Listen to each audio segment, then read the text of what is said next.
How to fix unfortunately Skype has stop problem. दोस्तों आज के इस वीडियो में मैं आपको बताऊंगा कैसे आप unfortunately Skype has stop problem को कैसे आप सॉल्व कर सकते हैं।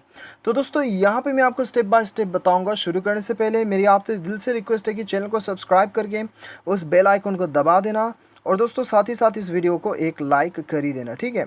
तो दोस्तों चलिए बिना देर के हुए शुरू करते हैं। सबसे पहले तो दोस्तों आपको यहाँ पे क्या करना है, सबसे पहले आपको यहाँ पे जाना है अपने सेटिंग्स पे, और सेटिंग्स पे जाने के बाद में दोस्तों आपको यहाँ पे जाना है स्क्रॉल डाउन करके, यहाँ पे आपको एप्लीकेशन मैनेजर पे जाना है, ठीक है। एप्लीकेशन मैनेजर पे चले जाइए और यहाँ पे आपको एप्लीकेशन मैनेजर में जाने के बाद में सारा एप्लीकेशन का लिस्ट शो करेगा। आपको यहाँ पे इंस्टॉल्ड ऐप्स या फिर आपको ऑल एप्लीकेशन पे जाना है और यहाँ पे आपको स्काइप ढूंढ लेना है, ठीक है।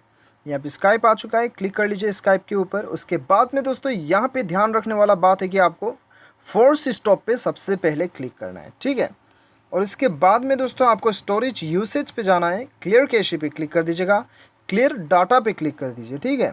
उसके बाद में बैक चले आइए और यहाँ पे परमिशन पे चले जाइए और सारा परमिशन जो है आप अलाउ कर दीजिएगा। उसके बाद में दोस्तों बैक जाके आप अपना स्काइप का एप्लीकेशन खोल के देखिएगा, आपका स्काइप स्मूथली काम करने लगेगा। उम्मीद करता हूँ कि आपको वीडियो पसंद आएगा। Thanks for watching.